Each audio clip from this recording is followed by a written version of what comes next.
Hey everyone, it's Monique. Welcome back to my channel. Today we're going on a trip to one of the coolest cities in North America. It's got the energy of New York City, but with a relaxed Canadian vibe. We're talking about Toronto. We're going to check out the 10 best places you absolutely have to see when you're in Toronto. Okay everyone, we're starting with a super famous landmark, the king of the Toronto skyline, the one and only CN Tower. This iconic structure is not just a marvel of engineering but also a symbol of Toronto's vibrant culture and history. This thing is huge. It goes up 553 meters into the sky. You can't miss it. It's one of the tallest freestanding structures in the world, and it held the record for the tallest for 32 years until 2007. I love amazing views, and the CN Tower has the best. From the observation deck, you get a 360-degree view of the city. It's like having the entire city at your feet. You can see the whole city, Lake Ontario spreading out like a giant blue blanket, shimmering under the sun. The view is so expansive that it feels like you can almost touch the horizon. And if it's a clear day, you can even see Niagara Falls. That's right, one of the most famous waterfalls in the world, visible from the CN Tower. It's a sight that truly takes your breath away. You'll feel like you're on top of the world for real. The feeling of standing so high above everything else is exhilarating and humbling at the same time. But the CN Tower isn't just about the view. Inside, there's a lot more to explore. From interactive exhibits that tell the story of the tower's construction, to restaurants where you can dine with a view, there's something for everyone. They have something for the thrill seekers too. If you're looking for an adrenaline rush, the CN Tower has got you covered. It's called the Edge Walk, and it's pretty scary. Imagine stepping out onto a narrow ledge, high above the city, with nothing but a harness keeping you safe. Imagine this. You're strapped into a harness, 116 stories up, walking on a ledge that's only 1.5 meters wide. It's the world's highest full-circle, hands-free walk. Walking on a ledge that's only 1.5 meters wide, all the way around the tower. The ledge circles the top of the tower, giving you a full, panoramic view as you walk, all the way around the tower. It's an experience that combines the thrill of heights with the beauty of the Toronto skyline. Yep, that's right, walking, outside, no rails, just you, the open air, and the city far below. It's a test of nerves and a unique way to see Toronto. Just you, the wind, and a long drop down. The wind up there can be pretty strong, adding to the thrill and making it an unforgettable experience. Leaning out over the edge and looking down at the tiny cars and buildings is like nothing else. It's a perspective that few get to experience, and it's both terrifying and exhilarating. So the CN Tower is more than just a pretty sight. It's an adventure, a piece of history, and a symbol of Toronto's spirit. Whether you're there for the views, the food, or the thrills, the CN Tower has something for everyone. After all that excitement at the CN Tower, let's learn some stuff at the Royal Ontario Museum, or the ROM. This place is full of history, art, and culture from all over the world. We're talking dinosaur bones that are millions of years old, ancient things from Egypt and Greece, and beautiful art from different cultures and times. I love the Canadian First Peoples Gallery.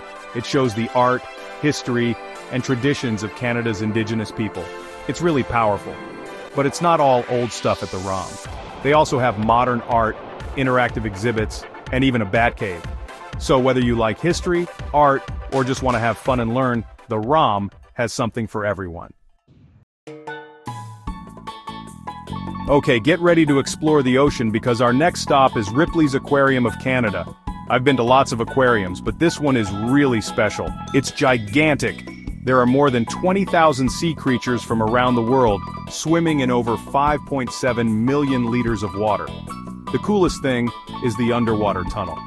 Imagine walking on a moving walkway, inside a glass tunnel, with sharks, sea turtles, huge groupers, and colorful fish swimming all around you. And it's not just the big animals. Ripley's also has jellyfish, seahorses, and other cool creatures. So, if you're looking for something fun to do with your family, or if you just love the ocean, Ripley's Aquarium is a must-see. Let's take a break from the city and go to a little piece of paradise, the Toronto Islands. Just a short ferry ride from downtown, you'll find sandy beaches, green parks, and chill island vibes. The best thing about the islands is that there's something for everyone. You can rent a bike and explore the paths, have a picnic by the water, or go swimming, kayaking, or paddleboarding. And the views are amazing. you get a great view of the Toronto skyline, with the CN Tower standing tall.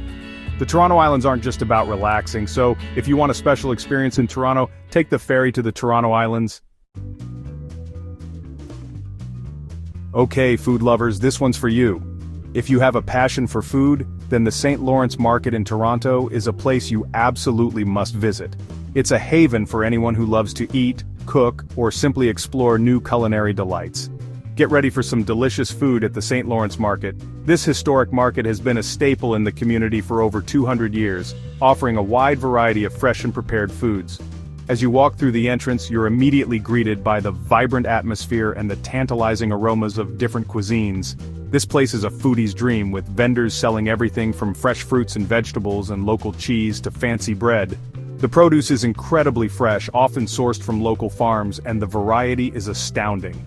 You can find everything from seasonal fruits to exotic vegetables that you might not see in your regular grocery store, and food from around the world. The market is a melting pot of cultures, with vendors offering dishes from every corner of the globe.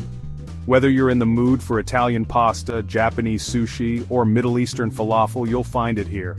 It's like taking a culinary trip around the world without ever leaving Toronto. You could spend hours here trying all the amazing food. Many vendors offer samples so you can taste a little bit of everything before deciding what to buy. It's a great way to discover new flavors and dishes that you might not have tried before. I love the sense of community at the St. Lawrence Market. It's not just a place to buy food, it's a place to connect with people. The vendors are friendly and knowledgeable, always ready to share the stories behind their products. You can feel the passion they have for what they do, and it makes the experience even more special. Farmers sell their food directly to people, which means you get the freshest produce possible. It's a great way to support local agriculture and get to know the people who grow your food. Plus, there's something really satisfying about buying directly from the source. Families do their grocery shopping, making it a regular part of their routine. It's a family-friendly environment where kids can learn about different foods and where they come from. It's not uncommon to see families spending their Saturday mornings here, picking out fresh ingredients for their meals. And tourists like me are amazed by all the food. The market is a popular destination for visitors to Toronto, and it's easy to see why. It's a feast for the senses, with so much to see, smell, and taste. It's a great way to experience the local culture and get a taste of what Toronto has to offer. It's a mix of cultures and flavors, reflecting the diversity of the city itself. Toronto is known for its multiculturalism, and the St. Lawrence Market is a perfect example of that. You can find foods from all over the world, all in one place, and it shows how diverse Toronto is. The market attracts a diverse crowd from locals to tourists, all coming together to enjoy the food and the atmosphere. It's a place where people from different backgrounds can come together and share their love of food. I had to try some local food, and one of the must-try items is the pea meal bacon sandwich. This iconic sandwich is a Toronto classic, and it's easy to see why it's so popular. So I got a pea meal bacon sandwich. The sandwich is made with pea meal bacon, which is a type of back bacon that is wet cured and rolled in cornmeal. It's juicy, flavorful, and absolutely delicious. This Toronto classic is a must-try, with crispy bacon on a soft bun. The combination of the savory bacon and the soft, slightly sweet bun is just perfect. It's a simple sandwich, but it's packed with flavor. Honestly, you can't go wrong with anything at the St. Lawrence Market. There are so many options to choose from, and everything is of the highest quality. Whether you're looking for a quick snack or a full meal, you'll find something that satisfies your cravings. Whether you want fresh oysters, spicy jerk chicken, or something else entirely, the market has it all. The variety is truly impressive, and there's always something new to discover. Or a Canadian butter tart, which is another local favorite. These sweet buttery pastries are a must-try, and they're the perfect way to end your visit to the market. You'll find something you like. The St. Lawrence Market is a food lover's paradise, and it's a place that everyone should experience at least once. So if you ever find yourself in Toronto, make sure to stop by and enjoy all the amazing food it has to offer. Okay, get ready to step back in time in the Distillery District. This historic neighborhood is beautiful, with cobblestone streets, old buildings, and a cool artsy vibe. This area used to be home to the Gooderham and Worts Distillery, which was once the biggest distillery in the world. Now those old buildings are trendy shops, art galleries, restaurants, and cafes. It's the perfect place to spend an afternoon. I love the street art in the Distillery District. Everywhere you look, there's a new mural, sculpture, or art piece, and you can't visit the Distillery District without stopping at one of the breweries and distilleries. So, if you want to explore a unique and charming neighborhood, the Distillery District should be on your list. Okay, get ready to feel like royalty at Casa Loma, a huge castle in Toronto. This magnificent structure stands as a testament to the grandeur and opulence of a bygone era. As you approach the entrance, you can't help but be awestruck by its sheer size and the intricate details that adorn its exterior.